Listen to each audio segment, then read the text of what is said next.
Save box app തട്ടിപ്പുമായി ബന്ധപ്പെട്ട് നടൻ ജയസൂര്യയുടെയും ഭാര്യയുടെയും അക്കൗണ്ടിൽ 1 കോടി രൂപ എത്തിയെന്ന് സേവ് ബോക്സ് എന്ന തട്ടിപ്പ് ആപ്പ് പരസ്യം ചെയ്തതിനാണ് ജയസൂര്യ ഇപ്പോൾ ഈടിയുടെ വലയിലായത്. പക്ഷേ ജയസൂര്യ മാത്രമല്ല, അജു വർഗീസും ഗോകുൽ സുരേഷും നീരജ് മാധവും ഇതേ തട്ടിപ്പ് ആപ്പ് പ്രൊമോട്ട് ചെയ്തിട്ടുണ്ടായിരുന്നു. എന്തായിരുന്നു സേവ് ബോക്സ് എന്ന് നമുക്ക് വിശദമായി നോക്കാം.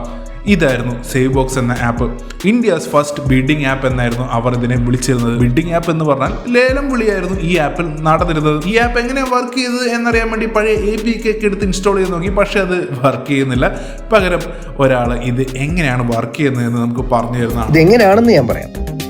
1. പ്രൊഡക്റ്റുകളുടെ മൂല്യവും ഓരോ ബിഡിന്റെ സ്വഭാവം അനുസരിച്ച് സേവ് ബോക്സ് നിശ്ചയിക്കുന്ന ഏറ്റവും കുറഞ്ഞ വിലയിലായിരിക്കും ഓരോ ബിഡും സ്റ്റാർട്ട് ചെയ്യുന്നത്. ഈ ശബ്ദം എവിടെയോ കേട്ടിട്ടുണ്ടല്ലേ? ഇത് അജു വർഗീസിന്റെ സൗണ്ടാണ്. പുള്ളി സേവ് ബോക്സ് എന്ന ആപ്പിന്റെ ബ്രാൻഡ് അംബാസഡർ ആയിരുന്നു. വെറും 2000 രൂപയ്ക്കാണ് ഈ പോർട്ടബിൾ സ്പീക്കർ പിടിച്ചത്. വെറും 1000 രൂപയ്ക്കാണ് ഇയർപോഡ് അടിച്ചത്. അതെ, അജു വർഗീസ് മാത്രമായിരുന്നില്ല, കൂടെ ഗോകുൽ സുരേഷും ഉണ്ടായിരുന്നു സേവ് ബോക്സ് എന്ന ആപ്പിന്റെ ബ്രാൻഡ് അംബാസഡർ ആയിട്ട്. നമുക്ക് തിരിച്ചു വരാം. സേവ് ബോക്സ് എന്ന ആപ്പിൽ കയറി നമ്മൾ ചെയ്യേണ്ടത് ലേലം വിളിക്കുകയാണ്. ലേലം വിളിച്ചിട്ട് ഏറ്റവും വലിയ ലേലം വിളിക്കുന്ന ആൾക്കാണ് പ്രൊഡക്റ്റ് കിട്ടുക.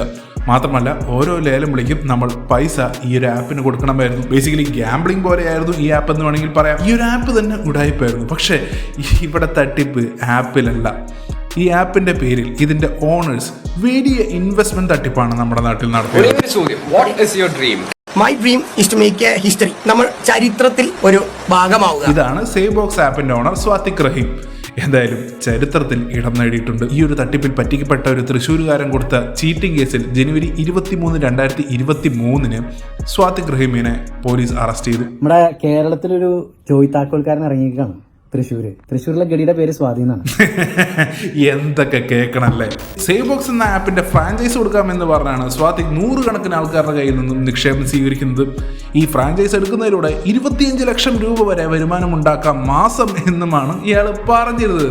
ഏതായാലും ആർക്കും പ്രത്യേകിച്ചൊന്നും ലഭിച്ചിരുന്നില്ല. ഇങ്ങനെ ഒരു ഓഫർ കേട്ട സാധാരണ ആൾക്കാർ ഈ ജയസൂര്യയുടെയും അജു വർഗീസിനെയും ഗോകുൽ സുരേഷിനെയും ഒക്കെ വിശ്വസിച്ച് കൊണ്ടുപോയി പൈസ ഇതിൽ ഇൻവെസ്റ്റ് ചെയ്തു. കുറ്റം പറയാൻ പറ്റില്ലല്ലോ. സാധാരണ ആൾക്കാരുടെ ഭാഗത്ത് നോക്കിയാൽ നമ്മുടെ നാട്ടിലെ പ്രമുഖ സിനിമാ താരങ്ങളാണ് ഈ ആപ്പിന്റെ പരസ്യത്തിൽ മൊത്തം ഉണ്ടായിരുന്നത്. ഇപ്പോൾ ജയസൂര്യക്ക് മാത്രമാണ് കുടുക്ക് വീണിരിക്കുന്നത്. ബാക്കിയുള്ളവർക്കും ഇനി ഈടിയുടെ കുടുക്ക് വീഴുമോ എന്ന് കണ്ടറിയാം.